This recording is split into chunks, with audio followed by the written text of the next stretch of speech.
The bullet tore through Emma Mercer's shoulder on a January morning in 1882, and the whispers started before the blood had even dried on her torn calico dress. She stumbled into Ely, Nevada 3 days later, half frozen and delirious, clutching the wound that had festered during her desperate flight from the mining camp where her husband had tried to kill her. The town doctor, a gruff man named Patterson, extracted the bullet while she screamed into a leather strap, but he couldn't extract the damage to her reputation. By the time Emma could stand again, everyone in Ely knew her story, or thought they did. A woman who'd been shot by her own husband. A woman who'd run. A woman who must have done something to deserve it. They called her damaged goods in winter whispers, their voices carrying through the frozen streets like smoke from chimney pipes.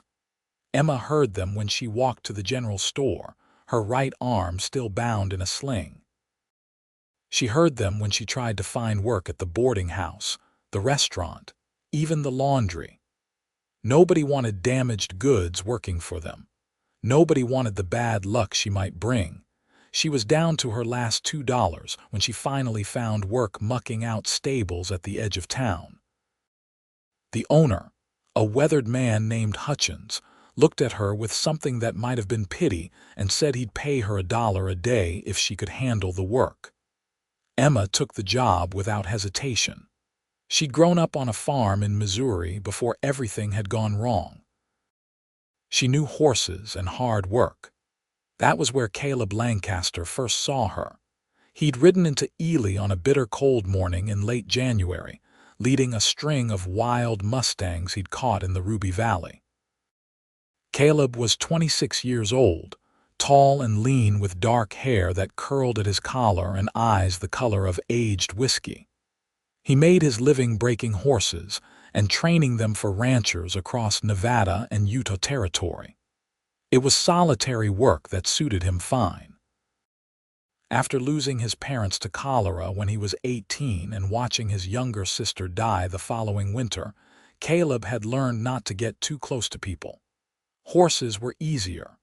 They didn't break your heart the way people could. He brought his string to Hutchins' stable because it was the largest in Ely and had the best corrals for working with half-wild animals. He was negotiating the price for boarding when he saw her through the open stable door.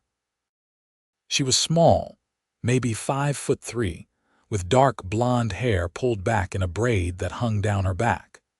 She was pitching soiled hay with her left arm, her right one clearly favoring an injury, and she moved with a determined efficiency that spoke of someone who'd done hard work all her life. She couldn't have been more than 22 or 23. What struck him wasn't her appearance, though she had a prettiness to her that the hard work and worn clothes couldn't hide.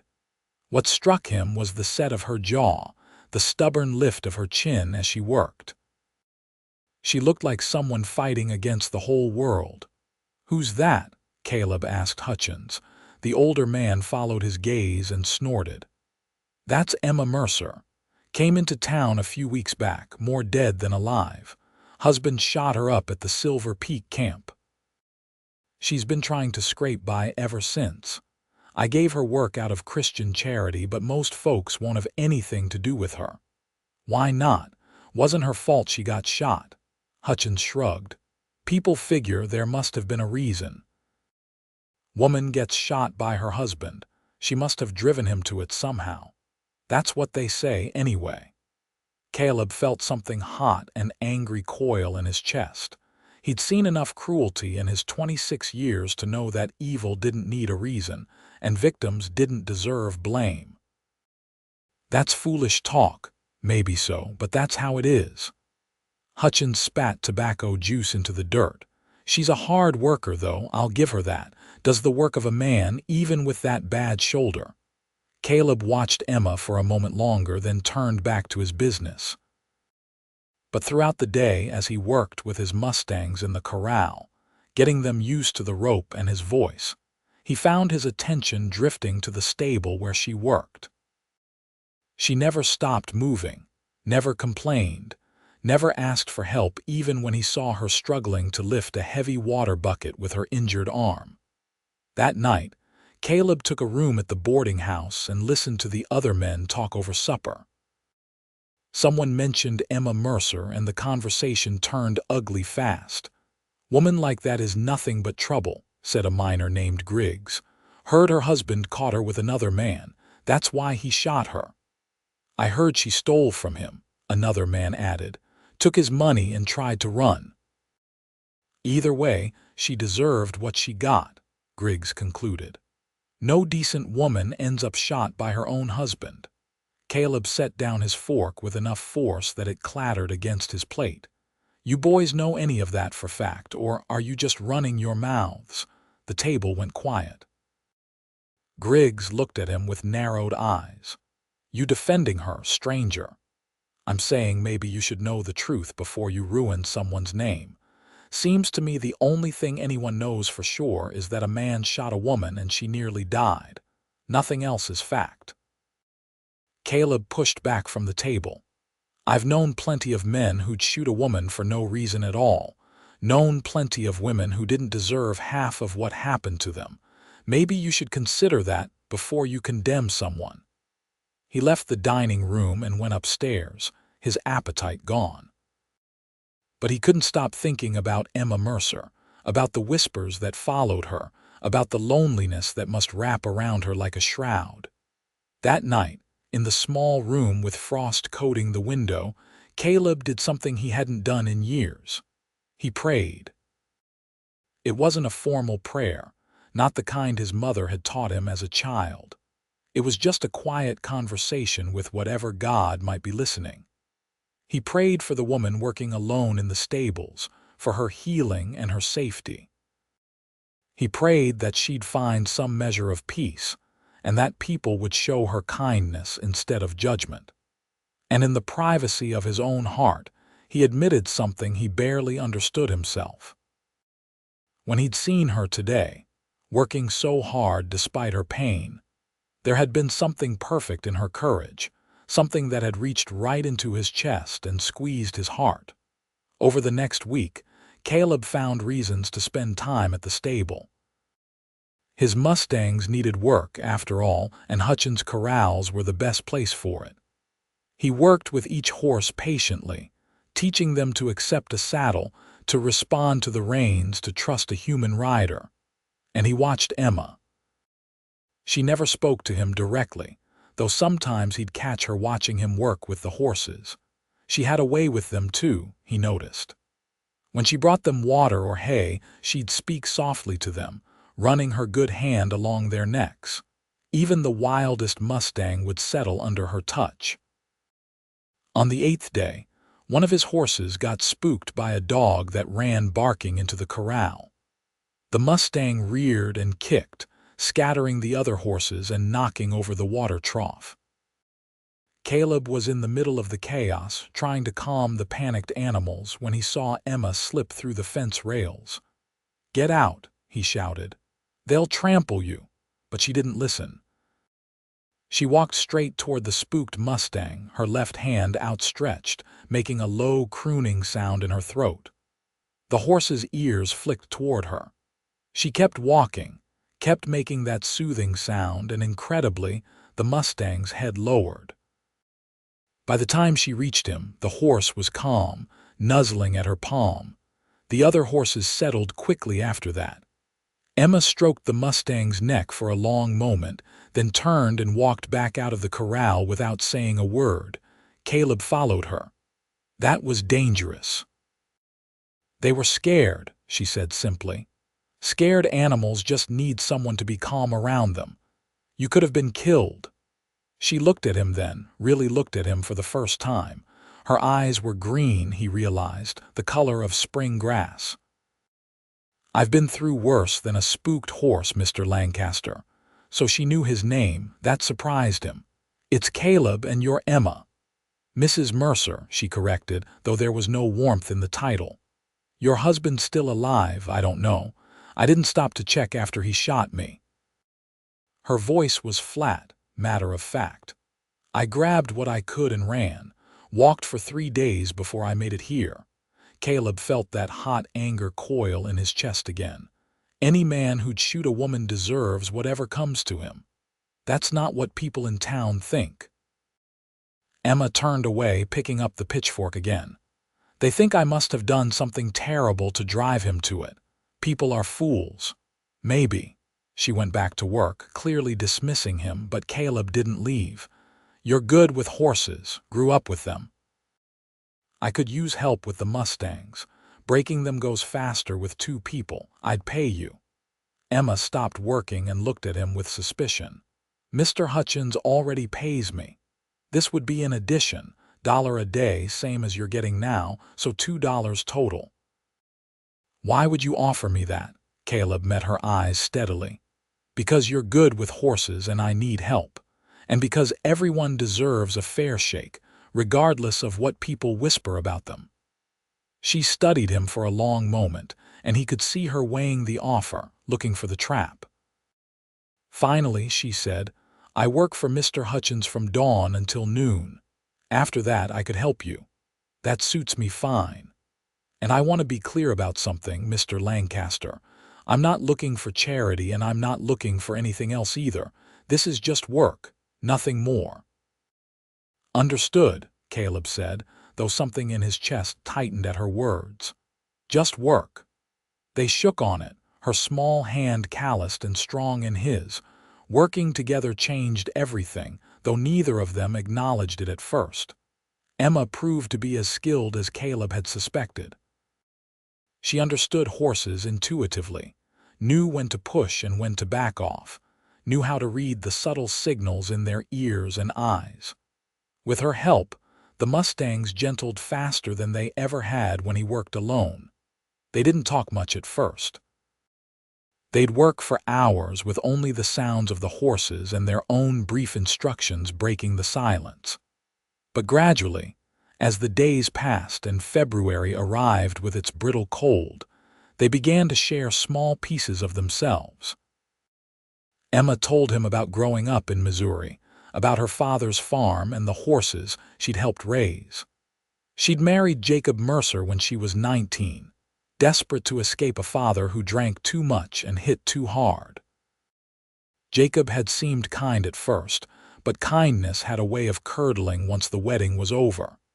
He'd taken her to Nevada, to the mining camps where he'd worked, and slowly his kindness had turned to cruelty. The shooting had come after 2 years of marriage, after she'd finally found the courage to say she was leaving. "He said he'd rather see me dead than see me leave," Emma said quietly one afternoon as they worked together to saddle a particularly stubborn mare. "I believed him, so I ran." Kaleb told her about his own losses, about his parents and his sister, about the loneliness that had driven him to a life on the move. He told her about the prayer he'd said that first night, though the admission made his ears burn. Emma looked at him with those green eyes, and for the first time he saw something soften in them. "You prayed for me," seemed like you could use it. "Nobody's prayed for me in a long time." Her voice was barely above a whisper. "Thank you." The distance between them began to shrink after that. They started taking breaks together, sharing the simple meals Emma packed. They talked more about everything and nothing. Kaleb made her laugh for the first time, a sound so unexpected and genuine that it made his heart skip. Emma started to relax around him, the constant tension in her shoulders easing just slightly. But the town's whispers didn't stop. If anything, they got worse when people noticed Emma working with Kaleb. "Now she's got her hooks in that horse trader, Mrs.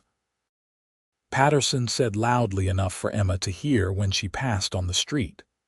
Probably the same way she got her hooks in whoever drove her husband to violence. Emma kept walking, her face expressionless, but Kaleb saw the way her jaw tightened. That evening he found her in the stable, crying silently while she brushed down one of the horses. "They don't know you," he said gently. "It doesn't matter what they know." Emma wiped her eyes roughly.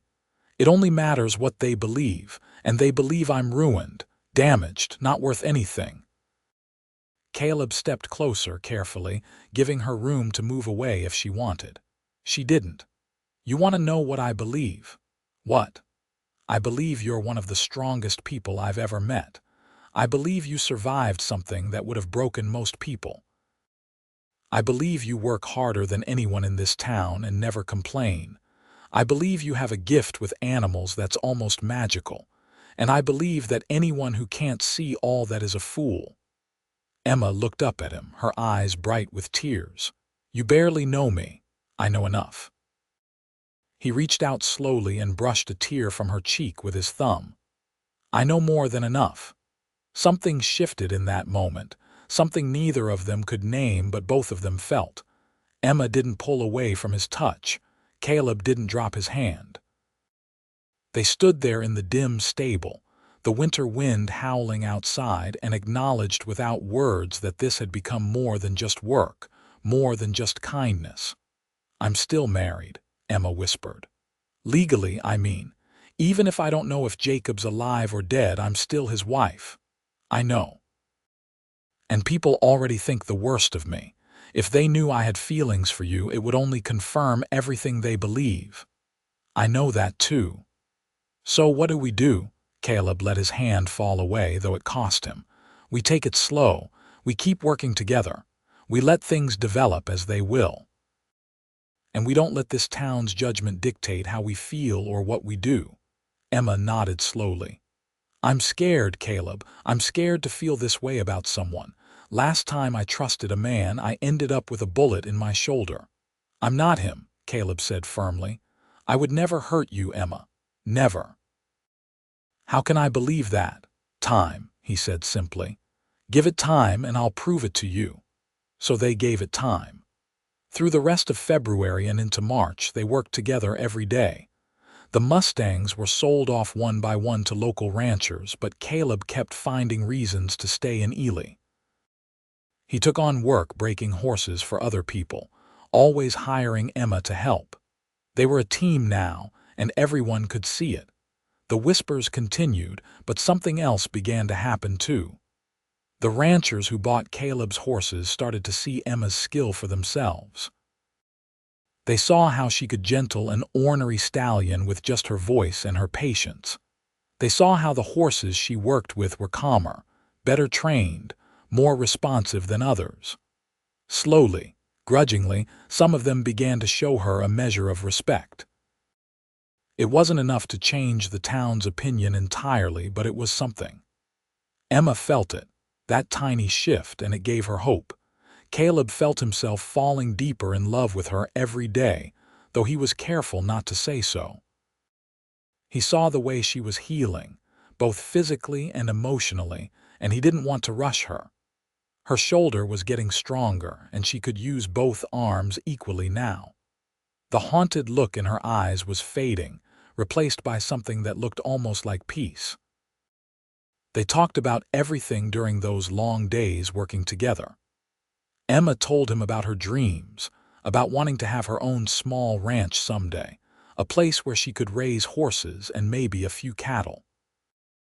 Kaleb told her about the land he'd been saving for, a piece of property near Ruby Valley that would be perfect for what she described. Maybe we could look at it together sometime, he suggested carefully. Emma smiled, and it reached her eyes this time. I'd like that. But their tentative happiness was shattered on a cold morning in mid-March when a rider came into town asking questions. He was a rough-looking man with a scar across his cheek, and he was looking for a woman who matched Emma's description. Hutchins came to warn them. Man saying he's looking for his brother's wife. Says she ran off after shooting her husband and stealing his money. Says there's a warrant out for her arrest. Emma went white. That's a lie. I never stole anything and I never shot anyone. He shot me. I know that, Hutchins said. But this fellow's got papers. Says he's authorized to bring you back to Silver Peak to stand trial. Kaleb's hands clenched into fists. She's not going anywhere. Kaleb, if there's a warrant, Emma started, then it's based on lies. He turned to Hutchins. Where is this man now? At the sheriff's office. Sheriff Dalton's talking to him. Kaleb grabbed his coat. "Come on, Emma, we're going to settle this right now." The sheriff's office was a small building at the center of town. Sheriff Dalton was a fair man, stern but honest, and he'd been one of the few people who hadn't judged Emma too harshly. He was sitting behind his desk when they arrived, examining papers while the scarred man stood nearby. The man's eyes locked on Emma immediately. "That's her. That's Jacob Mercer's wife."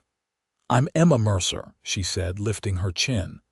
"And yes, I was married to Jacob, but I never shot him and I never stole anything from him. He shot me and I ran for my life." "That's not what the complaint says," the man said. He looked at Sheriff Dalton. "The papers are in order. I'm authorized to take her back." "Hold on," Dalton said. He looked at Emma. "Mrs. Mercer, I've known you for 2 months now. You've worked hard, kept your head down, never caused a bit of trouble. This doesn't square with what this warrant says." "Because it's not true, Sheriff. My husband was violent. He beat me regularly. When I finally told him I was leaving, he shot me. I ran because I knew if I stayed, he'd kill me." The scarred man snorted. "That's what they all say." Kaleb stepped forward. "Who are you exactly?" "Name's Cyrus Mercer, Jacob's brother. I've been looking for her for 2 months." "And why would you be looking for her if she's the one who got shot?" Kaleb demanded. "Seems to me if your brother shot her, he's the one who should be answering to the law." Cyrus's expression darkened. "My brother says it was self-defense. Says she came at him with a knife and he shot her to protect himself. Then she stole $300 and ran." "I never did any such thing." Emma's voice shook with anger and fear. "He's lying, Sheriff. All of it is lies." Sheriff Dalton studied the papers again. "These documents seem legitimate. They're signed by the Justice of the Peace in Silver Peak. If there's a warrant, I have to honor it." "No," Kaleb said flatly. "You're not taking her anywhere." "Son, I understand you want to help, but then let's get to the truth." Kaleb looked at Cyrus. "Where's your brother now? Is he alive?" "He's alive," Cyrus said, "recovering from the knife wound she gave him." "Show us," Emma said suddenly. Everyone turned to look at her. She pulled off her coat and unbuttoned the top of her dress, pulling it down just enough to reveal the angry red scar on her shoulder. "This is where the bullet went in. Dr. Patterson can confirm it. He removed the bullet himself. Now, if your brother has a knife wound, let him show it. Let him explain why he shot an unarmed woman." Cyrus's eyes flickered. "I don't have to prove anything. I have the papers." "But you can't prove the story, can you?" Kaleb pressed. "Because it's not true. You're here because your brother sent you to bring her back, probably so he can finish what he started. Maybe so he can keep her from telling anyone the truth about what he did." Sheriff Dalton leaned back in his chair. "Mr. Mercer, I think maybe we need to send a telegram to Silver Peak and get some more information before I hand over Mrs. Mercer. If she was shot and your brother did it, that's a serious matter regardless of the circumstances. I need to hear both sides of the story before I make any decisions." Cyrus's face went red. "The papers are legal. You have to honor them." "What I have to do is enforce the law fairly," Dalton said firmly. "And right now I've got conflicting stories and a woman who bears evidence of being shot. So here's what's going to happen. Mrs. Mercer is going to stay right here in Ely while I investigate this matter properly. You can stay or go as you please, but nobody's taking her anywhere until I'm satisfied I know the truth." "This is an outrage," Cyrus sputtered. "That's my decision." "You don't like it? You can file a complaint with the territorial marshal." Dalton stood up, his hand resting on his gun belt. "Now I suggest you find a place to stay or start riding back to Silver Peak. Mrs. Mercer is under my protection until this matter is resolved." Cyrus looked like he wanted to argue more, but something in Dalton's expression made him think better of it. He grabbed his papers and stormed out of the office. When he was gone, Emma sagged against the wall. "Thank you, Sheriff. "Don't thank me yet," Dalton said. "I meant what I said. I need to investigate this properly. That means I'll be sending telegrams and asking questions. If your story holds up, you've got nothing to worry about, but if it doesn't—" "It will," Emma said firmly, "because I'm telling the truth. Then we'll get to the bottom of this." He looked at Kaleb. "You planning to stick around?" "As long as Emma needs me," Kaleb said without hesitation. Over the next 2 weeks, Sheriff Dalton investigated thoroughly. He sent telegrams to Silver Peak, to the territorial marshal, to anyone who might have information about Emma and Jacob Mercer. He interviewed Emma multiple times, asking her to recount everything that had happened. He had Dr. Patterson write up a formal statement about the bullet wound and his treatment of it. During that time, Cyrus Mercer stayed in town, watching Emma with hostile eyes whenever she appeared in public. Kaleb made sure she was never alone. He escorted her to and from work, stood with her when she had to go to the general store, never left her side when Cyrus was nearby. The tension was terrible. Emma barely slept, jumping at every sound, terrified that she'd be dragged back to Silver Peak and back to Jacob. Kaleb stayed close, offering what comfort he could, but he felt helpless.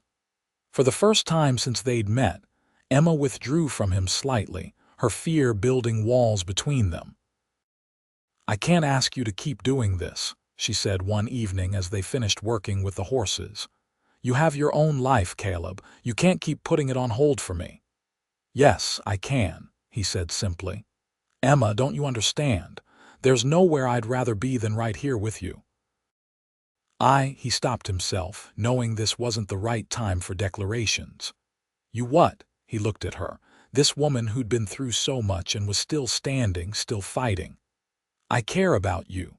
More than I've cared about anyone in a very long time. So no, I'm not going anywhere." "Not until this is settled and you're safe." Emma's eyes filled with tears. "I don't deserve you. That's foolish talk." He reached out and took her hand, careful and gentle. "You deserve everything good, Emma, everything." The answer came finally at the end of March. Sheriff Dalton called Emma and Kaleb into his office with a satisfied expression on his face.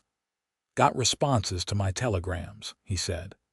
"Talked to people in Silver Peak who knew you and your husband. Talked to the doctor who treated you before you ran. Talked to neighbors. And you want to know what I found?" Emma held her breath. "Found that Jacob Mercer has a reputation for violence. Found that he beat his first wife so badly she lost a baby and nearly died herself. Found that multiple people saw bruises on you regularly, Mrs. Mercer. The doctor who treated you before said you'd come to him twice with broken bones that you tried to claim were accidents, but he knew they weren't. And most importantly, I found that there never was any stolen money. Jacob Mercer made that up, and the justice of the peace in Silver Peak issued that warrant based solely on his word without investigating at all." Relief crashed over Emma so powerfully her knees nearly gave out. Kaleb caught her, holding her upright. "So I'm free," she whispered. "You're free," Dalton confirmed. "I've sent a telegram to the territorial marshal explaining the situation. The warrant is void. And I've also filed a report about Jacob Mercer assaulting you. If he ever shows his face in this territory again, he'll be the one arrested." "What about his brother?"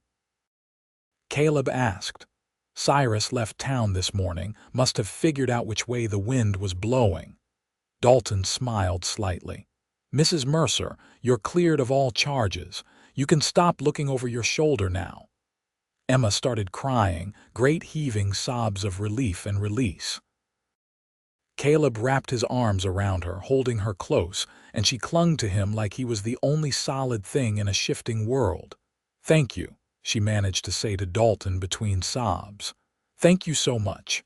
Just doing my job, madam. I'm glad the truth came out." He stood up. "Now you two get out of here, and Mrs. Mercer, welcome to Ely, officially." They walked back to the stables together, Emma still crying, Caleb's arm around her shoulders. When they got there, she finally pulled away and looked up at him. "It's over," she said wonderingly. "It's really over." "It's over," he confirmed. "I'm free. I can start over. I can be whoever I want to be now." "Who do you want to be?"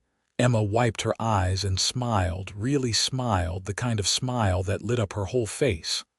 "I want to be someone who's happy, someone who isn't afraid anymore, someone who can trust again." "You can be all those things," Caleb said softly. "You already are." "I want to see that land," she said suddenly. "The land you told me about in Ruby Valley. Will you take me there?" "Yes," Caleb said without hesitation. "But Emma, there's something I need to say first." "What?" He took her hands in his heart pounding.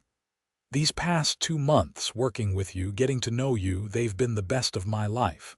You're the strongest, kindest, most remarkable woman I've ever met. And I've fallen in love with you, completely, entirely in love with you. I know you're still technically married, and I know you might not be ready to hear this, but I can't keep it inside anymore. I love you, Emma Mercer. And if you'll have me, I want to spend the rest of my life proving to you that you're perfect exactly as you are, not damaged, not ruined, perfect." Emma stared at him, fresh tears streaming down her face. "You really prayed for me that first night." "I did." "You called me perfect in your prayers." "I did, because that's what you are to me." She laughed through her tears. "I'm not perfect, Caleb. I'm scared and scarred, and I have so much healing left to do.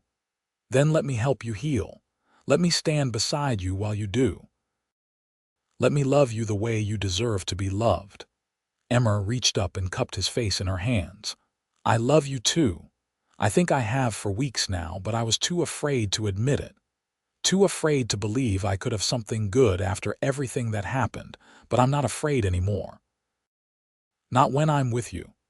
Caleb lowered his head and kissed her, gentle and careful, giving her every opportunity to pull away. She didn't. Instead, she kissed him back with a fierce tenderness that made his heart sing. When they finally broke apart, both of them were smiling. "We still have the legal matter of your marriage to deal with," Caleb said practically. "You'll need to file for divorce." "I know. Sheriff Dalton said he'd help me with that. He said given the circumstances, it shouldn't be difficult to obtain. It might take a few months, but I can be free of Jacob legally as well as practically." "And when you are," Emma smiled up at him. "When I am, I want to marry you, Kaleb Lancaster. I want to build that life we talked about. The ranch, the horses, all of it. Together." "Then that's what we'll do," Caleb promised. They traveled to Ruby Valley in early April, taking a week to make the journey so they could enjoy the spring landscape waking up around them. The land Caleb had been saving for was everything he'd promised. A beautiful stretch of valley with good water and grass, perfect for raising horses. They stood together on a small rise, looking out over the property, and Emma could see their future stretching out before them. "We could build the house there," she said, pointing to a spot near a creek. "And the stables there. We'd have room for at least 20 horses, maybe more." "We'd need help," Caleb said. "Can't run a ranch with just 2 people. We'll hire hands, good ones who work hard and don't judge." "Like us," Caleb said, and Emma nodded. They returned to Ely and began making plans in earnest. Emma filed for divorce with Sheriff Dalton's help, the paperwork citing abandonment and assault. Caleb purchased the land in Ruby Valley and began having materials shipped there for building. They continued working with horses in Ely, saving every penny they could. The town's opinion of Emma had shifted noticeably after Sheriff Dalton's investigation. People who'd whispered about her now nodded politely when she passed. Some even apologized, shamefaced, admitting they'd been wrong to judge her so harshly. Emma accepted their apologies with grace, though Caleb could see the hurt still lingered. Some wounds took longer to heal than others. By June, Emma's divorce was finalized. The judge had reviewed all the evidence of Jacob's violence and granted the divorce immediately, declaring that Emma had been fully justified in leaving and that Jacob Mercer had forfeited all rights to his wife through his actions. Emma walked out of the courthouse a free woman in every sense of the word. Kaleb was waiting for her on the steps. He took her hand and said, "Marry me. Today, tomorrow, whenever you're ready. But marry me, Emma, and let me spend the rest of my life making you happy." "Yes," she said, laughing and crying at the same time. Yes, yes, yes. They were married a week later in a simple ceremony at the church in Ely. Emma wore a new dress, pale blue calico that brought out her eyes. Kaleb wore his best suit and looked so handsome Emma's breath caught when she saw him. Sheriff Dalton stood as witness, along with Old Hutchins and Dr. Patterson. It was a small gathering, but it was filled with genuine warmth and good wishes. When the minister pronounced them husband and wife and Kaleb kissed her, Emma felt something she'd never thought she'd feel again. She felt safe. She felt loved. She felt like she'd finally come home. They spent their wedding night at the boarding house in Kaleb's small room, and for the first time in her life, Emma understood what it meant to be cherished. Kaleb was gentle and patient, taking his time, making sure she felt comfortable and safe every step of the way. When he made love to her, it was with a tenderness that made her cry happy tears. "I love you," she whispered in the darkness afterward, curled against his chest. "I love you so much, Kaleb." "I love you too," he murmured, pressing a kiss to her hair. "My perfect Emma. My answered prayer." They moved to Ruby Valley in July and spent the summer building their ranch. It was hard work, exhausting and challenging, but they loved every minute of it. The house came together slowly, a sturdy two-story structure with large windows that let in the sun. The stables were built next, spacious and well-ventilated, perfect for the horses they planned to raise and train. By September, they were settled enough to bring in their first string of horses. Kaleb purchased a herd of Mustangs, and he and Emma spent the fall breaking them with the same patience and skill they'd developed in Ely. Word spread quickly about the Lancasters and their way with horses.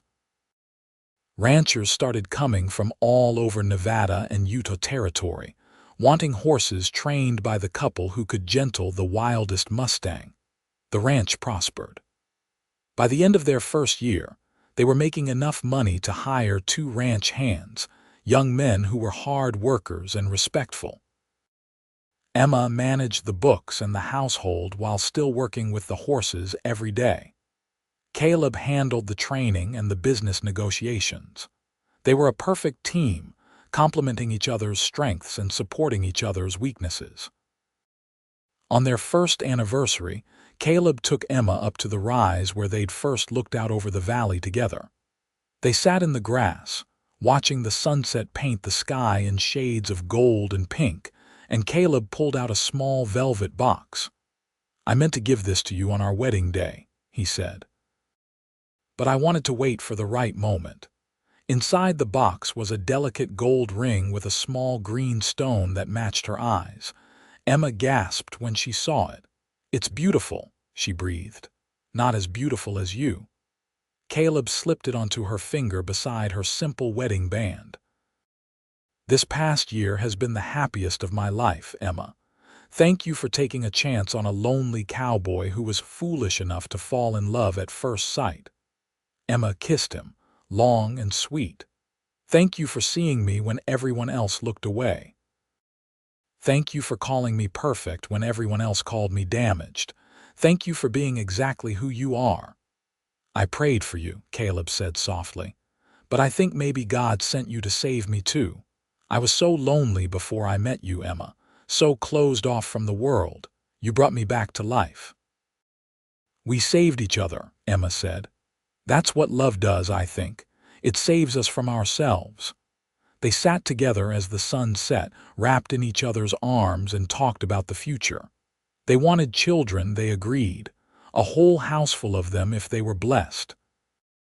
They wanted to grow the ranch, maybe start breeding their own line of horses.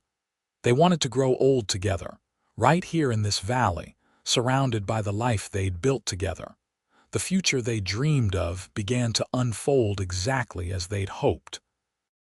In the spring of 1884, Emma discovered she was pregnant. She was 24 years old, healthy and happy, and the pregnancy progressed smoothly. Kaleb was beside himself with excitement and nervousness. He built a cradle with his own hands, sanding it until the wood was smooth as silk. He talked to Emma's growing belly every night, telling their baby about the horses and the ranch and how loved they would be. Their son was born in December of 1884, a healthy baby with dark hair like his father and green eyes like his mother. They named him Thomas Lancaster, after Kaleb's father. Emma held him for the first time and cried, overwhelmed by the fierce love she felt for this tiny person. "He's perfect," Kaleb whispered, looking down at his son with wonder. "Absolutely perfect. Like his father," Emma said, smiling up at her husband.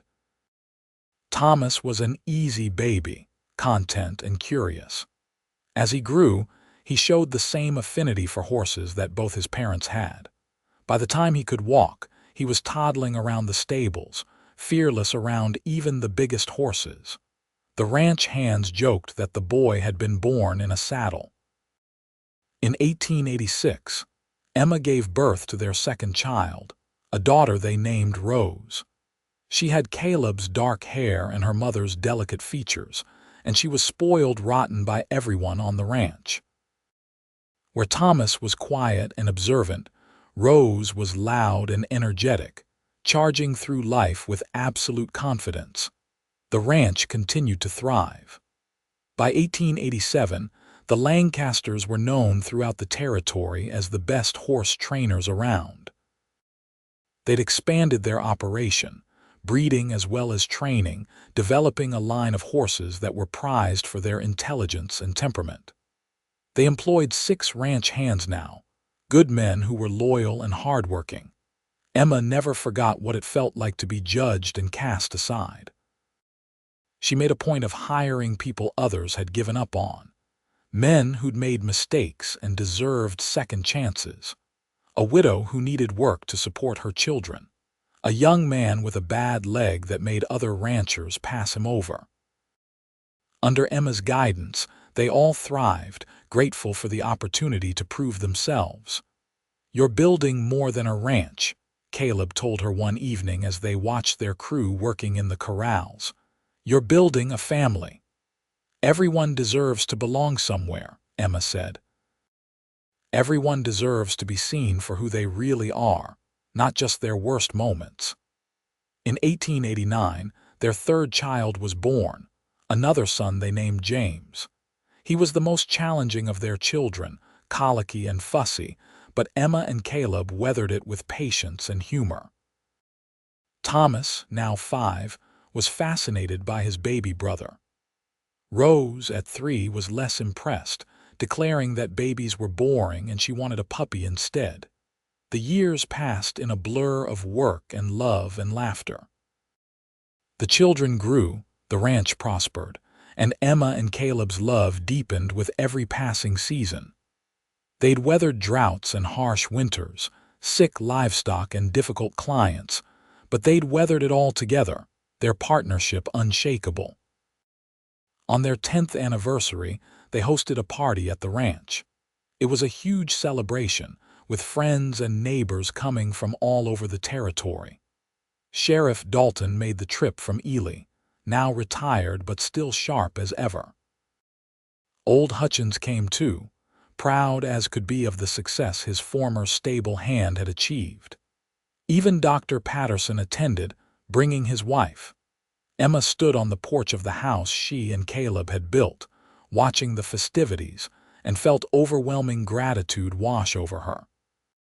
10 years ago, she'd stumbled into Ely half dead and completely alone, with nothing but the clothes on her back and a bullet wound in her shoulder. The town had called her damaged goods, had whispered about her, had judged her unworthy of compassion or respect, but Kaleb had seen her differently. From that very first day, he'd seen not her wounds but her strength, not her past but her potential. He'd called her perfect in his prayers, and through his love and faith, he'd helped her see herself that way too. Now she stood in front of the home they'd built together, surrounded by their children and their friends and the life they'd created from nothing but determination and love. She wasn't damaged. She'd never been damaged. She'd been wounded, yes, but wounds healed. And healing, she'd learned, could make you stronger than you were before. Kaleb appeared at her side, slipping an arm around her waist. "Penny, for your thoughts." "I'm just thinking about how blessed I am," Emma said, leaning into him. "How blessed we are."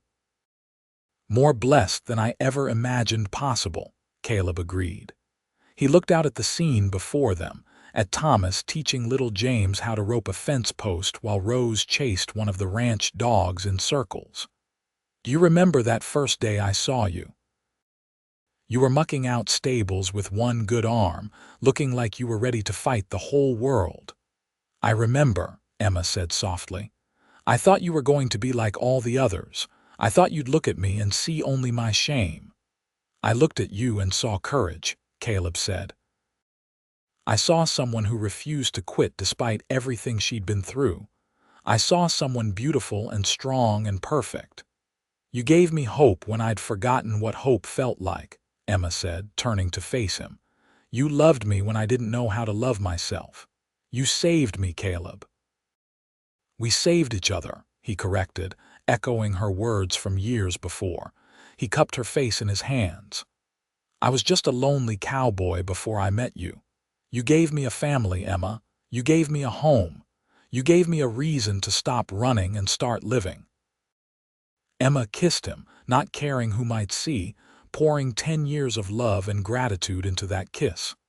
When they broke apart, Kaleb was smiling that smile that still made her heart skip after all these years. "I love you," she said. "Now and always." "Now and always," he agreed.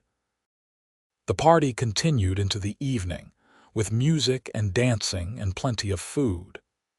As the sun set over the Ruby Valley, painting the sky in brilliant colors, Emma found herself thinking about that first winter in Ely.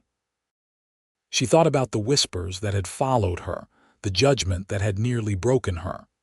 She thought about the pain and fear that had defined her life back then, and then she looked at what her life had become. A loving husband who saw her as perfect despite her scars. 3 beautiful children who would never know what it felt like to be unloved. A ranch that was more than a business. It was a testament to what 2 people could build when they believed in each other. Friends and neighbors who respected her, not for what she'd survived but for who she'd become. The whispers of winter had faded long ago, replaced by the warmth of a love that had healed every wound and filled every empty space in her heart. Years continued to pass, each one bringing its own joys and challenges. Thomas grew into a fine young man who shared his father's gift with horses and his mother's compassionate heart. Rose became a spirited young woman who could outride most of the ranch hands and wasn't afraid to speak her mind. James was quieter than his siblings, thoughtful and artistic, with a talent for drawing that surprised everyone. In 1895, when Emma was 36 and Kaleb was 39, they had their 4th and final child, a daughter they named Grace. She was a surprise, coming when they'd thought their family was complete, but she was welcomed with open arms and overflowing love. The ranch had grown beyond anything they'd imagined in those early days. They now owned over 500 acres and ran more than 100 horses at any given time. Lancaster Ranch was known throughout the West, and people came from as far as California and Colorado to purchase their horses. But success hadn't changed the core of who Emma and Kaleb were. They still worked alongside their ranch hands every day. They still made time for their children, for family dinners and bedtime stories and teaching their kids to ride. They still made time for each other, stealing moments alone whenever they could, never taking their love for granted. Emma became known throughout the territory not just as a horse trainer, but as an advocate for women in difficult situations. When word spread that she'd survived an abusive marriage and built a successful life afterward, women started coming to her for help and advice.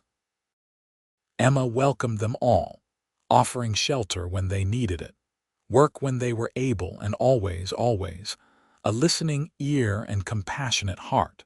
She and Kaleb converted one of the outbuildings into a small guest house specifically for women who needed a safe place to stay. Over the years, they helped dozens of women escape dangerous situations and start new lives. Some stayed on at the ranch permanently, becoming part of their extended family. Others moved on once they'd healed and found their footing, but they all stayed in touch, grateful for the Lancasters' kindness. "You're doing what I did for you," Kaleb said one evening as they watched a young woman play with her toddler in the yard. She'd arrived 3 months earlier with a black eye and a broken arm, running from a husband who'd nearly killed her. Now she was healthy and smiling, working in the house and helping with the children, slowly rebuilding her shattered confidence. "You saw me when no one else would," Emma said. "You gave me a chance when everyone else had written me off. How could I do any less for others?" "You have the biggest heart of anyone I've ever known," Kaleb said, pulling her close. "I learned it from you." As their children grew and started their own lives, Emma and Kaleb found themselves entering a new phase of their relationship. Thomas married a local rancher's daughter in 1902 and started his own horse training operation nearby. Rose shocked everyone by announcing she wanted to study medicine and moved to San Francisco to attend a women's medical college. James discovered a talent for photography and opened a studio in Carson City. Little Grace, not so little anymore, was showing signs of being just as gifted with horses as her parents and older brother. Emma and Kaleb were proud of all their children, proud of the adults they'd become, proud of the way they'd each found their own path. But they also enjoyed the quieter house, the freedom to focus more on each other and the work they loved. In 1904, on their 21st anniversary, Kaleb took Emma back to that same rise where he'd first shown her the valley. It was autumn, and the aspens were turning gold, the air crisp and clear. "You remember standing here all those years ago?" Kaleb asked, his arm around her shoulders. "You pointed out where the house should go, where the stables should be built." "I remember," Emma said, looking out over the ranch they'd built. "I can't believe it's been 21 years. "Best 21 years of my life," Kaleb said. "You know what I think about sometimes?" "What?" "That first night in Ely when I prayed for you. I didn't know your name. I didn't know anything about you except that you were hurting and alone. But I prayed that you'd find peace and safety. I prayed that someone would show you kindness. And then I realized that maybe I was supposed to be the answer to my own prayer." Emma turned to look at him, her eyes bright with emotion. "You were the answer to prayers I didn't even know how to pray anymore. I'd given up on everything good, Kaleb. I thought I'd spend the rest of my life just surviving. But you showed me I could do more than survive. You showed me I could thrive. You showed me I could love and be loved." "You did the same for me," Kaleb said softly. "I was so closed off before I met you, Emma, so afraid to let anyone close because I'd lost everyone I'd ever loved, but you slipped past all my defenses.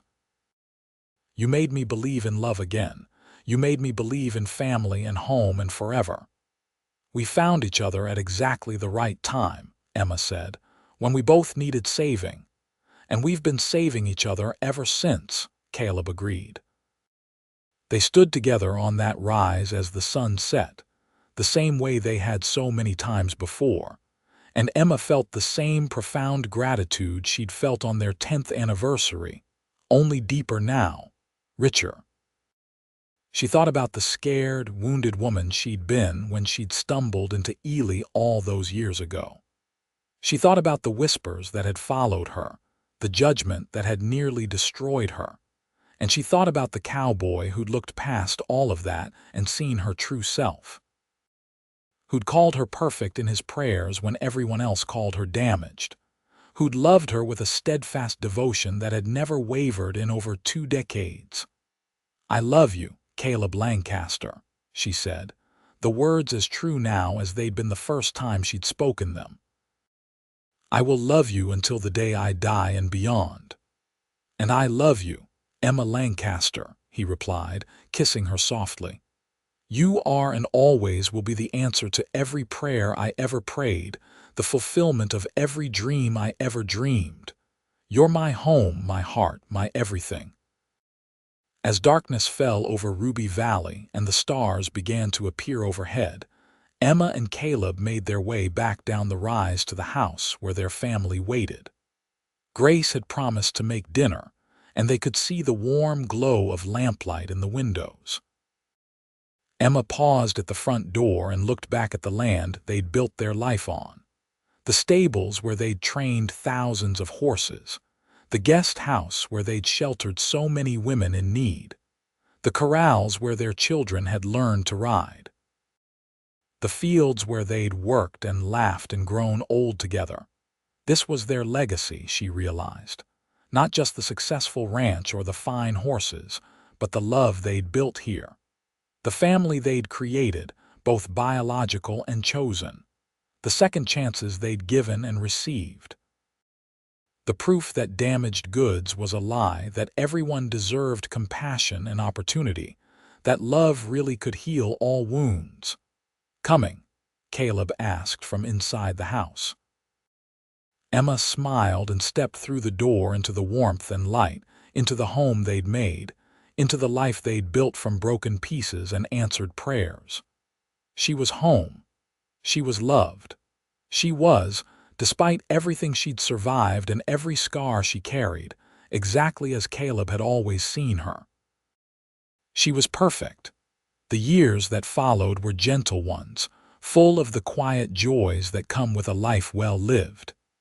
Emma and Kaleb grew old together gracefully, their hair turning silver, their faces marked with lines earned through laughter and hard work. They still rode together most mornings, checking on the horses and the ranch hands, though they'd turned over the day-to-day operations to younger legs and backs.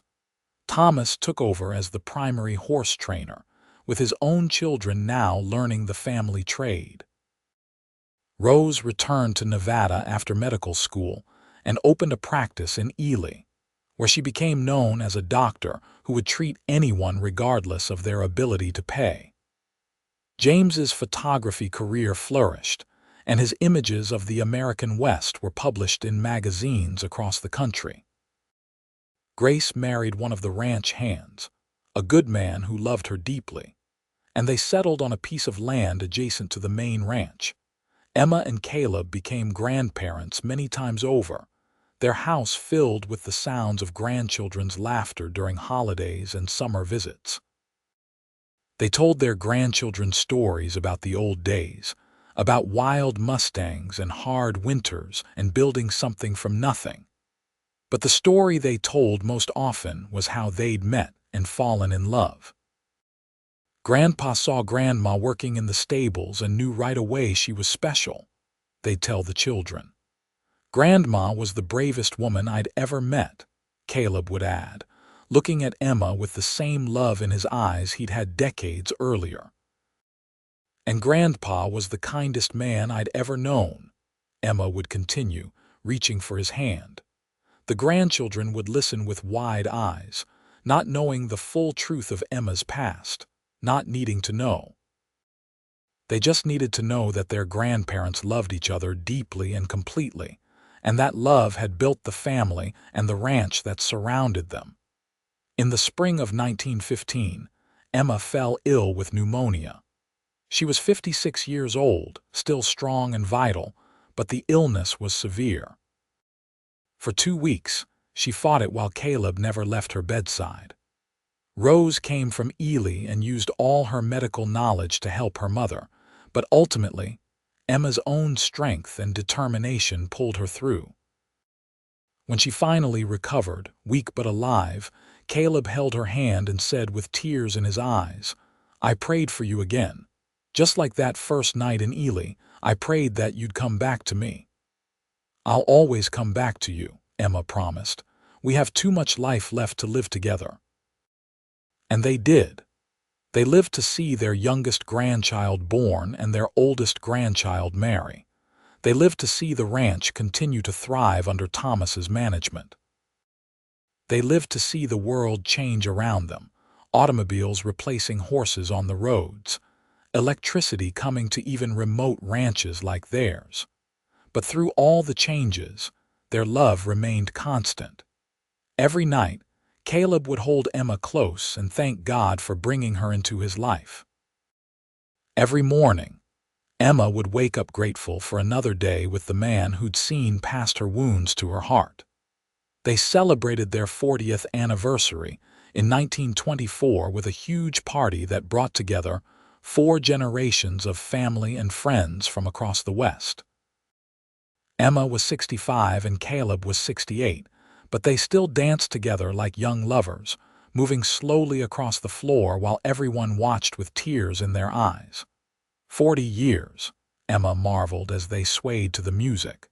"Can you believe it's been 40 years? "Feels like both a lifetime and just yesterday," Kaleb said. "I still see that brave woman in the stable every time I look at you." "And I still see the cowboy who prayed for me," Emma replied. "The man who called me perfect when I couldn't see anything but my own brokenness." "You were never broken," Kaleb said firmly. "Just wounded, and wounds heal." "They do," Emma agreed. "Especially when you have someone who loves you through the healing." As they grew older, they spent more time simply sitting together, watching the sun set over the valley, holding hands and talking about everything and nothing. They reminisced about their early days, about the challenges they'd overcome, about the family they'd raised and the life they'd built. Emma often thought about that winter in Ely, about the woman she'd been then. That woman seemed like a stranger now, someone from another lifetime. The fear and shame and desperate loneliness that had defined her existence back then were so far removed from her reality now that they felt like a story someone else had told her. But she never forgot the lessons she'd learned. She never forgot what it felt like to be judged and cast aside, to be called damaged goods by people who didn't know her story.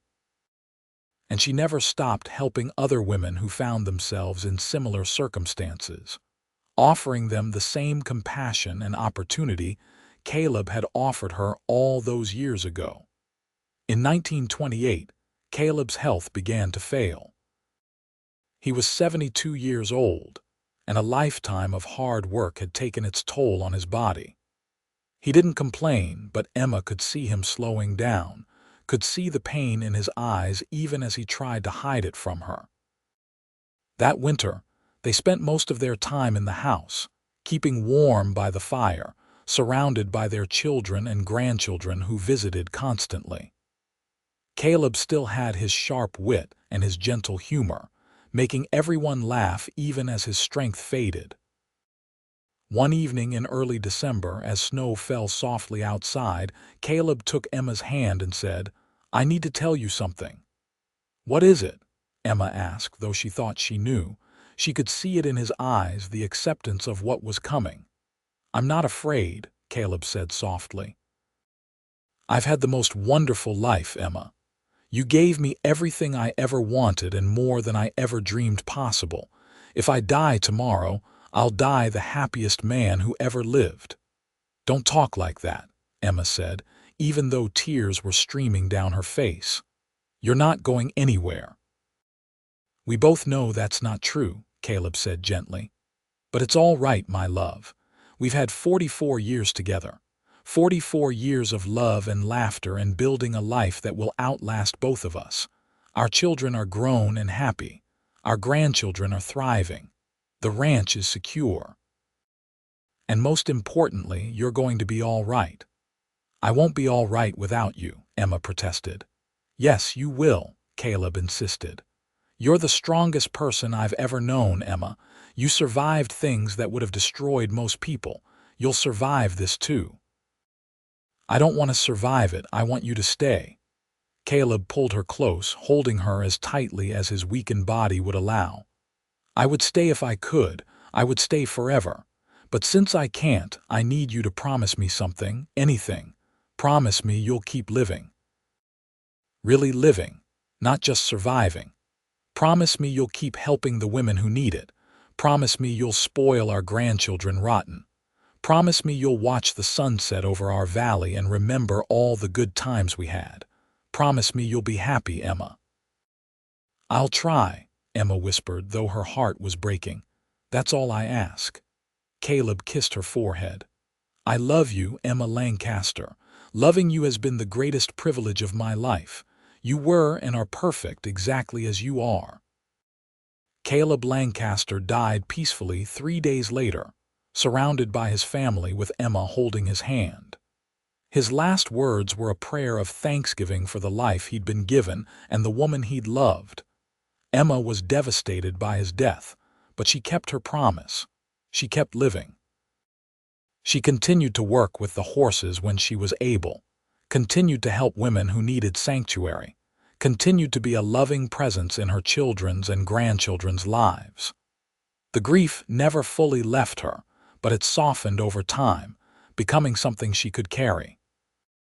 She lived for another 12 years, dying peacefully in her sleep at the age of 80 in 1940. In her final days, she talked about Kaleb constantly, about their life together, about the love that had sustained her through everything. Her last words, whispered to Rose who sat at her bedside, were simply, "Tell your father I'm coming home." Emma and Kaleb were buried side by side on the rise overlooking Ruby Valley, the place where they'd stood together so many times over the years. Their tombstone was simple but perfect. Emma and Kaleb Lancaster. They built a life on love and left a legacy of compassion. The ranch continued for generations, run by their descendants who never forgot the story of how it all began. They never forgot the woman who'd been called damaged goods and the cowboy who'd called her perfect. They never forgot that their family's foundation was built on seeing past wounds to hearts, on offering second chances, on loving fiercely and completely. And sometimes, on quiet evenings when the sun sets over Ruby Valley, people say they can still see two figures standing on that rise, holding hands and looking out over the land they loved. Just a glimpse, just for a moment, but enough to remind everyone that true love never really ends. It just changes form, becoming part of the land and the legacy, and the stories passed down through generations. Becoming proof that damaged goods is a lie, that everyone deserves compassion, and that sometimes the most perfect love stories are the ones that begin with broken people learning to believe in themselves again. The whispers of winter that once condemned Emma Mercer had long since faded into silence, replaced by a legacy of love that would echo through time, reminding everyone who heard the story that sometimes the most beautiful lives are built from the most broken beginnings, and that true love sees not what was, but what can be.